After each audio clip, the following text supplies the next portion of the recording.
안녕하세요. 책 읽는 두 사람의 수다 책이다의 이준영, 조진우입니다. 네, 책이다는 철학을 전공한 두 사람이 모여 책에 관한 수다를 나누는 채널입니다. 저희가 이번에 네 번째 시간인데요. 이번에 선정한 책은 문유석 판사님의 개인주의자 선언이라는 책입니다. 개인주의자 선언은 사실 요즘에 계속 베스트셀러에 올라가 있는 책이기 때문에 아마 많은 분들이 읽어보셨으리라는 생각이 들어요. 최근에 방영됐던 드라마죠. 미스 함무라비라는 드라마의 소설 원작자이자 본 제작에 참여하신 분이라고 합니다. 그래서 아마 굉장히 익숙한 분이시기도 할 것 같아요. 그래서 저희가 한번 이번엔 이야기를 나누면서 책의 내용도 다뤄보겠지만 개인주의자 선언에 대한 어떤 저희의 생각들을 한번 많이 다뤄보는 시간을 좀 가져보고자 합니다.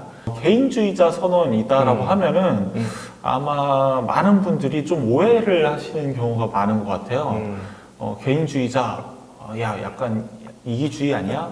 약간 이런 느낌으로 좀 받아들이시는 분들도 많은 것 같아서 그 얘기를 한번 해봤으면 어떨까 싶습니다. 네. 제가 책을 처음 읽으면서 좋았던 부분이 그 부분인데요. 네. 아마 책을 읽으시면은 앞부분부터 지금 말하고 있는 개인주의, 그리고 고립주의, 그리고 유아적 이기주의, 이런 개념들을 구분을 하고 정의를 하는데 저는 이 부분이 되게 좋았습니다. 이렇게 어떤 뭉뚱그려서 생각하고 있던 것을 잘 나눠가지고 각각을 다른 이름으로 불러주는 게 이렇게 이해를 많이 도와주는 것 같은데, 근데 또 일상에서는 그렇지 않은 경우도 많은 것 같아요. 예를 들어서 방금 저희가 얘기 나눴던 것처럼 약간의 비슷한 것들을 뭉뚱거려가지고 하나로 부른다든지 다른 것들인데, 혹은 같은 의미인데 다른 말로 쓴다든지, 아니면은 다른 의미인데 같은 말로 쓴다든지, 혹은 아주 어떤 경우에는 말을 쓰면서도 어떤 뜻으로 쓰는지 본인도 정확하게 모르고 있는 경우가 많은 것 같은데, 이런 것들이 저희가 이해를 하는데 많이 불편함을 주는 것 같아요. 그래서 만일에 저희가 서로의 생각들을 조금 더 명쾌하게 잘 주고받고 그런 생각들 바탕으로 각자가 생각을 못했던 거를 조금 더 이야기하려고 한다면은 이렇게 개념을 잘 분명하게 나눠서 쓰는 게 좋은 것 같다라고 하는 생각이 먼저 들었습니다. 말씀 듣고 보니까 사실 우리가 같은 말을 하고 있어도 서로 다르게 이해를 하게 되는 경우가 상당히 많잖아요. 비단 개인주의, 고립주의, 유아적 이기주의 이런 단어뿐만 아니라 굉장히 쉽고 명쾌한 단어인 것 같은데도 우리가 서로의 말들을 오해하게 되는 경우가 많다라는 생각이 들어요. 그래서 그런 오해를 줄이기 위해서라도 사실은 최대한 더 많은 설명과 명쾌한 설명들을 하기 위해서 좀 노력할 필요가 있지 않을까라는 생각이 좀 들었습니다. 개인주의가 그럼 도대체 뭔데? 라고 생각을 하시는 분들이 꽤 많을 것 같아서요. 개인주의와 관련된 문유석 판사님께서 정의 내려주신 부분 중에서 제가 좀 인상 깊었던 부분을 한번 읽어드리고 말씀을 드리도록 할게요. 영화 스타워즈에 나오는 서로 다른 별에서 온 외계인들이 북적대는 술집 같은 것이 내가 생각하는 사회다. 내가 옳다고 생각하는 것은 내 생각일 뿐 다른 별에서 온 사람들에게 강요할 수 있는 것이 못 된다. 우리가 스타워즈에서 봤을 때 외계인들이 나와 다르게 사고하고 나와 다르게 행동하는 것은 되게 당연하게 생각을 하잖아요. 저 사람은 다리가 8개니까 저 사람은 다른 행성에서 왔으니까 저런 음식을 먹겠지 라고 생각을 하는데 우리는 서로가 서로의 다름을 왜 인정하지 못하고 서로가 서로의 다름을 왜 생각하지 못했을까라는 생각이 좀 들었고요. 그런 서로의 다름을 인정할 수 있는 기반이 마련되어야만 건강한 사회가 되고 그 건강한 사회에서 건강한 개인이 나올 수 있다라는 설명을 해주고 계셨다라는 생각이 들었습니다. 저희가 일상에서도 다른 생각을 하고 있고 다르게 행동하는 사람들을 많이 보게 될 텐데 왜 우리는 그런 차이를 쉽게 받아들이지 못하는 걸까요? 이 부분은 사실 제 생각은 아닌데요. 다른 철학자의 생각을 좀 빌려서 말씀을 드리고 싶어요. 중국 철학사라는 책을 쓰신 푼이란 작가님의 이제 이야기입니다. 서구 사회와 동양 사회의 어떤 근본적인 차이점에 대해서 밝히고 거기에서 우리가 어떤 사회로 나아가려고 했는지에 대해서 한번 이야기를 해볼 필요가 있을까 싶어요. 일단 서구 사회 같은 경우에는 그리스 로마 사회로 대표가 되죠. 그리고 지중해를 기반으로 이제 사회가 꾸려졌습니다. 그러다 보니까 해양국 중심이고 지중해를 통해서 무역을 하고 그걸 통해서 이제 생계를 이어갈 수 있는 어떤 상인 중심의 사회가 펼쳐졌다라고 할 수 있는데요. 그러다 보니까 도시민들을 상대로 물건을 팔고 도시민들을 존중할 수밖에 없는, 그러니까 개개인들을 존중할 수밖에 없는 어떤 사회가 만들어질 수밖에 없었다라고 한다면은 동양 사회 같은 경우에는 중국을 중심으로 해서 농사 기반의, 그러니까 농본 기반의 사회를 구성할 수밖에 없었던 상황이었습니다. 그러다 보니까 노동력의 기반이 될 사람들, 그러니까 주변에 있는 가족 혹은 마을 공동체가 굉장히 중요하게 여겨질 수밖에 없었고요. 그 농사의 어떤 기본을 알고 있는, 그러니까 내 윗사람들이 나보다 더 중요한 사람으로 여겨질 수밖에 없는 어떤 위계가 생겨날 수밖에 없었습니다. 그러다 보니까 어떤 공동체 중심의 사회가 꾸려질 수밖에 없었다는 거죠. 철학이나 다른 사회적인 기반도 마찬가지로 그런 것들을 중심으로 생겨날 수밖에 없었고요. 그런 사회가 이어져 오다가 우리가 서구 문명을 받아들이기 시작한 것은 기껏해봐야 한 100년 정도밖에 되지 않았습니다. 우리가 수천 년간 이어왔던 문화를 무너뜨리는 어떤 사건들이 일어나게 된 거죠. 그럼에도 불구하고 우리가 가지고 있었던 사고방식이라던가 생각들은 유지될 수밖에 없었던 것들이 분명히 있었고요. 그 두 가지가 충돌하다 보니까 우리는 이기주의를 개인주의로 혼동하기도 하고 혹은 공동체주의를 굉장히 그냥 집단주의로 오해하기도 하는 그런 상황들이 좀 펼쳐지지 않았나라는 생각이 듭니다. 그래서 이 두 가지를 굉장히 잘 조화시킬 수 있는 방법이 무엇일까? 그리고 이 두 가지를 혼동하지 않을 방법은 무엇일까에 대해서 항상 고민을 해야 되지 않을까라는 생각이 듭니다. 네, 저는 책을 읽고 저희가 이것을 진단이라고 부를 수 있는 표현 같은 것이 있는 것 같은데, 가령 예를 들어서 집단주의적 문화가 한국 사람들을 불행하게 만든다, 이런 표현들은 굉장히 정확한 표현인 것 같더라고요. 근데 그렇게 생각하면은 아마도 이 진단이 적용될 수 있을 많은 사람들, 저를 포함한 많은 사람들이 있을 텐데 왜 우리는 이것을 스스로 미처 모르고 있었을까? 왜 미처 스스로를 진단하지 못했을까 하는 생각도 들었습니다. 또 이렇게 생각을 하면은 과연 그래서 우리가 아플 때 의사를 찾아가서 진단을 받는 거구나 생각을 하게 되고, 그래서 뭐 이런 책이나 뭐 다른 등등의 경험들을 통해서 우리를 진단하는 데 도움을 받아야 된다고 생각을 하는데요. 어쨌든 여하튼 만일에 그렇다면은 우리는 우리의 행복을 위해서 무엇을 할 수 있을까요? 뭐 큰 것은 아니어도 되는 것 같아요. 가령 예를 들어서 제가 그 앞에서 말한 드라마를 다 보진 않았고 장면만 본 것 같은데 아마 그 드라마가 맞을 겁니다. 거기에서도 비슷한 장면이 있었던 것 같은데, 예를 들어서 뭐 점심을 같이 먹는다든지 한 조직에서, 아니면 저녁을 먹는다든지 할 때 그런 거 있죠. 난 짜장, 나도 짜장이요, 전 탕수육이요. 이렇게 말할 수 있는 거. 근데 뭐 그냥 사소할 수도 있는데, 또 이렇게 하려면 약간의 용기도 필요하긴 하지만은, 이렇게 약간의 사소한 것, 내가 지금 할 수 있는 그 수준에서 내가 뭐 하고 싶은 거, 내가 원하는 것을 조금씩 피력을 해 나가고, 그리고 그걸 중심으로 해서 조금 넓힐 수 있는 범위를 조금 더 넓혀간다면은 거기에서 우리가 숨구멍이 생기는 거 아닌가, 그런 생각을 합니다. 말씀 듣다 보니까 내가 원하는 게 뭔지를 명확하게 아는 게 또 되게 중요할 것 같다라는 생각이 들어요. 개인주의자 선언 해놓고 내가 원하는 게 뭔지 정확하게 모르면 사실 되게 엉뚱하잖아요.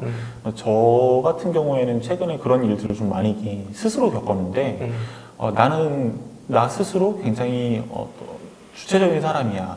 나 스스로 어떤 내 삶을 개척해 나갈 거야 라고 생각을 했는데 막상 그런 상황이 펼쳐지니까 스스로 어떻게 해야 될지를 갈피를 못 잡고 굉장히 우왕좌왕하게 되더라고요. 그래서 그런 고민들을 미리 조금 했었더라면은 내가 지금 겪고 있는 어려움들을 혹은 고민들을 좀 덜 할 수 있었을 텐데 라는 생각이 최근에 굉장히 많이 들었어서 내가 원하는 게 무엇인지를 아는 것이 타인에게 내가 원하는 것을 피력하기 위한 굉장히 필수적이고 선결적인 조건이다라는 생각을 조금 해보게 됐습니다. 네. 네, 그게 아마 중요한 전제인 것 같고 사실은 그게 핵심인 것 같습니다. 자기가 좋아하는 거 혹은 자기가 사랑하는 것을 분명히 아는 게 굉장히 중요한데 만일에 이게 전제가 되어 있지 않다면은 작가님이 말씀하시는 것처럼 집단적인 문화가 뭐 개인의 삶을 불행하게 만드는 요소가 있다고 말씀하셨는데 만일에 자기가 진짜 원하는 거, 뭐 사랑하는 거 이게 분명하지 않다면은 약간 표현이 모순적일 수도 있고 결과도 모순적일 수 있는데 자발적인 집단 의존증 그런 것도 생기기도 한 것 같습니다. 그래서 자기가 뭐 좋아하는 게 무엇인지를 아는 게 중요한 것 같은데 이 과정도 험난한 거는 어쩔 수 없는 것 같아요. 네. 특히 우리 교육에 있어서 네가 원하는 게 무엇인지를 말해봐. 그다음에 네가 원하는 것이 어떤 방향인지를 생각해봐라는 교육을 사실은 받아보질 못했던 것 같아요. 당연하게도 좋은 대학에 가야 되고 당연하게도 좋은 회사에 들어가서 좋은 연봉을 받고 적당한 시기에 결혼을 하고 적당한 시기에 퇴직을 하고 치킨을 튀기고 네. 라는 이렇게 뭐 치킨을 튀기고라는 말은 사실은 좀 장난이지만 그 앞에 과정들은 우리가 굉장히 당연하게도 거쳐가야 되는 과정처럼 관문처럼 교육을 받고 우리도 그것들을 습득하고 당연한 사고로 이제 받아들이고 있었잖아요. 그거를 무너뜨리는 과정들이 한 번쯤은 필요한데 그 무너지는 시기에 과연 내가 그것을 버틸 수 있을 것인가? 굉장히 그건 어렵다라고 생각이 들거든요. 주변에서 다들 막 맨날 너 언제 결혼하니? 맨날 너 언제 취업할 거니? 이런 이야기들을 하는 상황이잖아요. 그런 상황이다라고 한다면은 굉장히 그게 어렵다라는 것들을 자각함으로써 그리고 또 그것을 견뎌내겠다라는 어떤 스스로의 다짐을 함으로써 조금은 변화를 가져가 볼 수 있지 않을까라는 생각이 들고요. 그 변화가 뭐 굳이 큰 것은 아니어도 된다라는 생각이 듭니다. 막 인생이 다 뒤집힌다거나 그런 것들은 뭐 사실은 모두가 할 수 있는 일들은 아닐 거예요. 자기 어떤 작은 뭐 부분에서 그런 것들을 좀 가져가 볼 수 있는 방향을 한 번쯤은 찾아가 보았으면 좋겠다라는 생각이 듭니다. 네.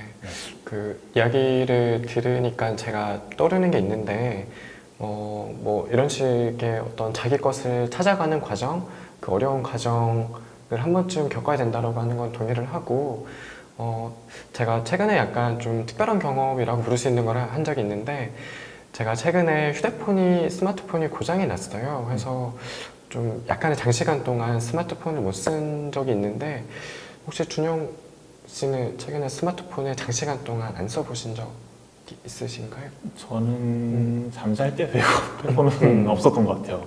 네. 저도 이게 본의 아니게 제가 스마트폰을 못 쓴 거여가지고 제가 뭐 의지를 가지고 한 건 아니지만은 이 과정이 약간 조금은 특별하더라고요. 처음에 스마트폰이 안 되고 뭐 인터넷이 안 되고 그러다 보니까 약간 그 분리되는 불안 그런 것이 확실히 있더라고요. 뭐 어떤 뭐 공동체라고 부를 수 있을 뭐 그런 것들에서 분리되는 느낌이 들어서 그거는 굉장히 불안한 느낌을 주었는데 뭐 공포까지 들더라고요. 근데 그거 시간을 조금 지나니까 약간 내가 나에게로 약간 돌아오는 느낌이 조금 들더라고요. 이게 약간 나의 감각이 조금 더 살아나는 것 같고 조금 더 내가 나인 것 같고 하는 생각이 조금 들더라고요. 그래서 조금 더 뭐 자발적으로 내가 뭔가를 또 할 수 있는 힘이 생길 것 같고 그런 경험을 한 적이 있는데 약간 이런 경험을 조금 더 확장을 한다면은 내가 좋아하는 것이 뭐고 뭐 내가 마음을 써서 그 할 수 있는 것이 무엇인지를 고민하는데 조금 도움이 되지 않을까 하는 생각이 들었습니다. 물론 지금은 스마트폰을 저도 쓰고는 있습니다. 네. 사실 안 쓰긴 어렵죠.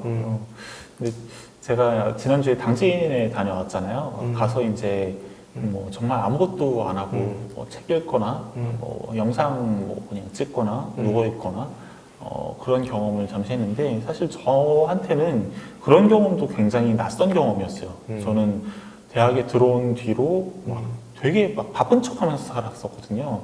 학부사에 들어가가지고 막 일하고 그다음에 군대 제대하자마자 창업을 해가지고 막 일을 했었으니까 휴가도 거의 다녀오지 않았었고요.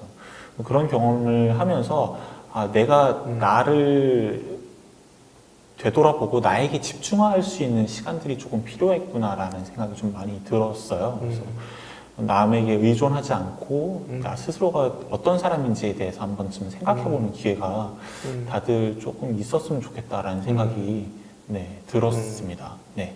네, 책을 읽으시면은 아마 이런 생각을 조금 하게 되실 거예요. 뭐 개인주의자를 선언하는 그 책 제목이 그렇듯 나는 그러면 어떤 타입인가라고 하는 생각을 조금 하시게 될 텐데, 가령 예를 들어서 책에서는 뭐 개인주의자 혹은 유아적 이기주의, 뭐 고립주의 이런 것들이 나오는데, 혹시 뭐 이것이 아니더라도 뭐 우리의 타입을 한번 생각을 해보자면은 준영 후배는 어떤 타입인 것 같은가요? 저 같은 경우에는 개인주의자는 조금 먼 것 같고요. 유아적 이기주의 쪽에 최근에 가까웠던 것 같아요.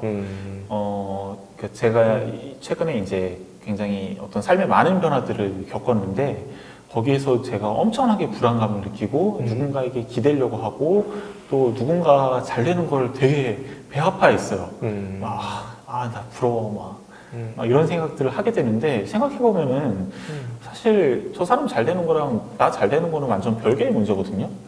그리고 그거를 배합할 이유도 없어요. 저 사람이 지금 잘 될 수도 있지만 내가 나중에 또 잘 될 수도 있는 거고 그런 것들을 생각했어야 되는데 그런 걸 생각하지 못하고 막 지금 현재에 막 집중해서 배 아프다 막 이런 생각들을 하게 됐던 순간들이 분명히 있었습니다. 지금은 이제 그거를 좀 많이 극복하고 반성을 하고 있는 단계이긴 한데 굳이 선택을 꼽자면은 제가 지금 어떤 단계였냐를 꼽자면은 저는 최근에 분명히 어떤 유아적인 이기주의의 단계에 있었어요. 그래서 그거를 반성하고 있다라는 생각이 좀 듭니다.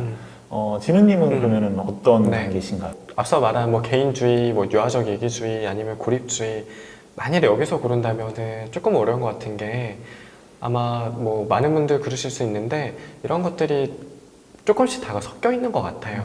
예를 들어서 뭐 고립주의라고 하면은 저희가 지난 영상 안 보신 분 보시면 좋겠네요. 네.